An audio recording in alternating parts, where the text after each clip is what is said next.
So I was scrolling through Twitter, I happened upon this post that was talking about jelly-filled donuts. You know, just a food aesthetic. Look at the jelly-filled donut, it looks great. You know, look how pretty it looks or whatever. I look at that, okay, I keep going. Then I see another post, quote retweeting that. And it talks about jelly-filled donuts too. It's responding to that, but it's sharing absolute malice over this dessert, over a jelly-filled donut. They were talking about how much they hated it. What the heck? What's that all about? You bite into it and stuff comes out. What the heck is that all about? That's not what shocked me. That, you know, an opinion is an opinion. But I looked and it had 160,000 likes. That was almost 4 times the amount the tweet had. That's a 4-to-1 ratio of people who hate jelly-filled donuts compared to people who like jelly-filled donuts. That was pure hatred. I didn't even know people hated this. It made me feel a little bit, you know, saddened. Like, oh, if I was eating a jelly-filled donut with friends, the odds are they would just be like, oh, you ordered a what? You ordered a jelly-filled donut? That's so gross. You ordered the gross one, you bite into it, stuff comes out? What the f? So I asked people around, I asked, you know, what are your thoughts on jelly-filled donuts? I got around 10 responses. So 2 people said they love jelly-filled donut. It's a great donut. It's a great treat. But then 6 people said they hated jelly-filled donuts. I don't like jelly-filled donuts. 6 people out of 10. And then 2 people were indifferent. People apparently hate this? How could you hate that?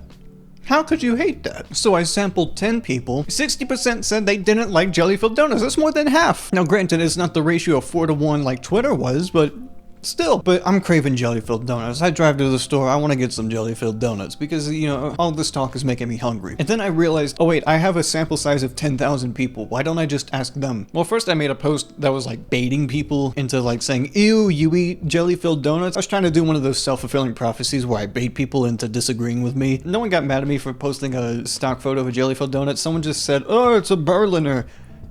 You're so cool. And thus I started a poll and I said, okay, how do you guys feel about jelly-filled donuts? Most of you like it. Most of you love it. In fact, more people were indifferent to a jelly-filled donut than they actually outright disliked it. Compared to what I saw on Twitter, that's insane. And it just made me realize I was almost gaslit into believing I was weird for enjoying this. I was almost convinced I was a creep. I was a weirdo. What the heck was I doing here eating a jelly-filled donut? I've been hurt by feeling weird. This was just another case of that happening, where I thought I was being weird for enjoying a dessert. When you think of emotional manipulation, you think of things people do to degrade you. And it's not always intentional or inherent with malice, but it can be hurtful just because your emotions are a little bit scattered. What just happened? Why do I feel this way now? Why do I feel this way about jelly-filled donuts? It was just yesterday I thought I was normal for enjoying this, and it turns out I still am. Apparently if you go outside of Twitter, like people are actually like pretty normal about things. But I remember the day I was at my boiling point for being, you know, hurt. I was working at a grocery store, and usually when I have some downtime, I'm usually walking around, looking at shelves, seeing if anything needs to be pushed up, seeing if there's any messes I need to clean up.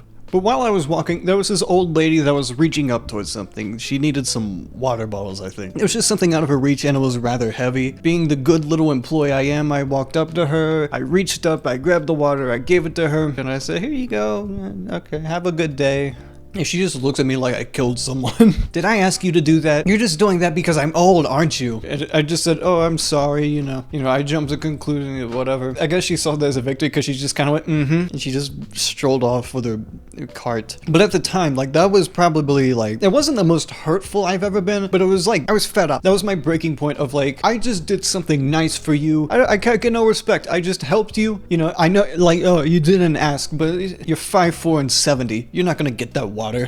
I am. More than anything, I was just mad at how upset that made me. Like, I should have just let it go throughout the day, but I could not. I ranted about it to, like, every single person that would hear me. This lady did this and that. And they understood. Like, they felt sympathy. They understood. They sympathized. But at the end of the day, like, who cares? Except me. I'm the only person who's, like, letting this get to their head. So I was like, okay, you know, I need to change something. Something's gotta give. From this point on, if something like this gets to me, I have to block it out. I have to get rid of it. You know, I have to get rid of these customers that are yelling at me, even though I can't really, but I did what I could. I just did not approach customers anymore until they approached me. I did not ask, like, do you need any help? I just stopped doing that. Oh, you look like you need help with that cereal on the top shelf. Man, if only there was someone taller than you to grab that.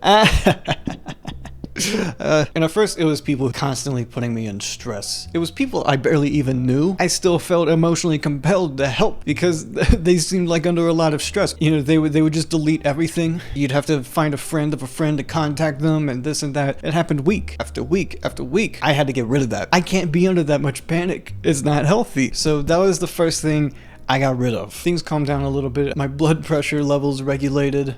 Until they didn't. But then I noticed the people I was talking to a lot, I was spending a lot of time talking to them. It wasn't about anything productive. It wasn't about anything I really enjoyed. I was just arguing day after day after day. It was another thing. I would come home after work, it would be an argument about something, anything. Like, it would just be about like, are cupcakes actually a cake? It would actually be like an hour-long argument about that. And that deteriorated me a lot because that was something I was a lot more directly involved in. It wasn't as much of a crisis. And then when I told him like, I'm so tired of arguing. You know what? We're not arguing. And then we would argue about that. I couldn't take it. I talked to them a lot, but like, do I actually like them? No. I just realized, oh my gosh, I talk to this person every day and I don't even like them. We're just acquaintances. I'll still talk to my friends, but I'm not talking to you anymore.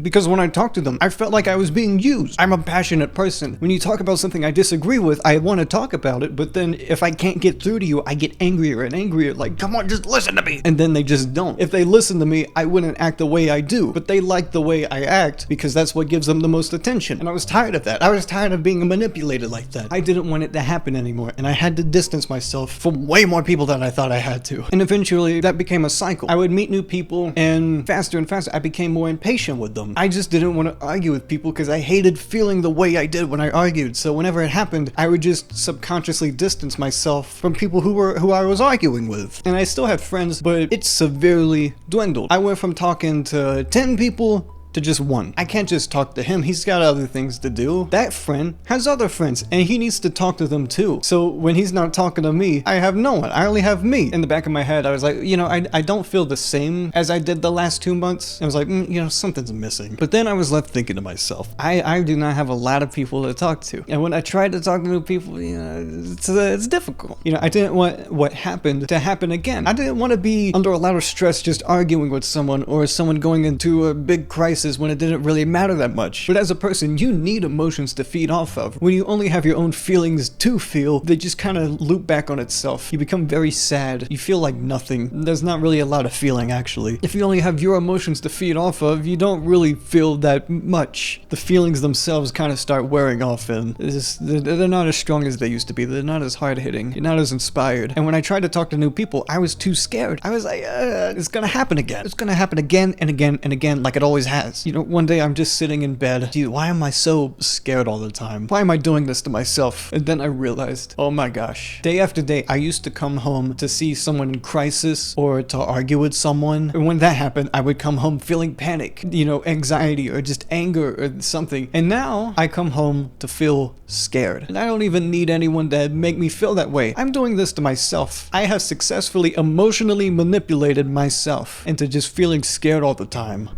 Dang, I'm good. How do I just stop being emotionally manipulated if I'm manipulating myself? How could I even stop this in the beginning? Time's passed. I'm not even working at the grocery store anymore, but I'm in another one, you know, I'm in the drink section, and I walk up, there's this old lady, and she's looking up at this high shelf of water bottles. She's like, hey, can you help me? Sure, yeah, of course, yeah. Grab the bottles. She says, thank you. Do you work here? And I was like, no, I'm glad to do it. And I actually am glad to do it. I like being a good Samaritan. But then she says the weirdest thing I've like ever heard anyone ever say ever. Probably not, but at the time, it was like, it felt like a lightning bolt just hit my head. She says, it's a good thing I can only trick you into fetching me water bottles. That she just like scoots away. I didn't know how to feel about it. And then maybe 5 seconds have passed, and then another bolt of electricity just hit my head. I was like, oh my gosh. She tricked me into like feeling good about myself. That pesky woman tricked me into feeling good about myself. It's not fair. I should be self-pitying right now. She can't do that to me. So while I was driving back home, I had to like turn off the music I had. I just had to sit and think about what just happened. Can I like actually be tricked into feeling good about myself? I'm so busy thinking like a manipulation is about like, I'm feeling bad about myself because I'm being tricked into feeling bad about myself. And then I just had to think about, wait a minute though, do I really have free will if I'm being tricked into feeling good about myself? Am I really an independent person if that happens? And then I thought about it a little bit more. I was like, well, maybe. Do I really have free will to feel good about myself. And then that was the fucking fear in me trying to talk me out of it. I said, get the fuck out of here. You're in a dystopia. You're in a dystopia. Smack all the fear out of my head. Get it out. Get it out. Get it out. And I was like, okay, how do I actually like trick myself into like feeling good? How do I do that? I don't know. I thought back to the jelly donut. That tweet. Why was it so provocative? Why was it so angry towards this donut? That tweet made me feel insecure about my liking of jelly-filled donuts. They're not my favorite. Of course not, but I love them because I love donuts.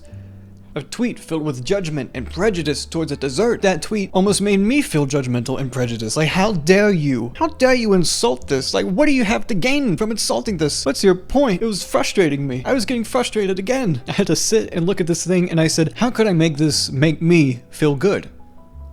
I really don't know. Maybe the best way to trick myself into feeling good about myself is to trick other people into feeling good about themselves. Just know, laughter is contagious. And just because you laugh at someone else laughing doesn't mean you're a mindless soldier marching through Smileville and saying, yes, smiling, I don't even know. Don't let that little thing of fear tell you otherwise, because that's the real fascist. The little dictator in your head telling you to be scared of everything. But seriously, why did 160,000 people hate jelly-filled donuts on Twitter? And sure, maybe they liked it because they thought it was funny, but at the same time, there's a lot of people that genuinely agree and hate those jelly-filled donuts. Why? A friend of mine actually told me it felt like eating a zit. Truth be told, a thing I enjoy about this is actually inspiring people. You know, talking about something that someone's interested in and they look at it and they get excited about it. It's a great feeling. This whole thing, this whole channel, it's a great feeling to have people look at this and feel great. You know what? Maybe that makes me feel great. And maybe, just maybe, that's how I could make a jelly-filled donut look good.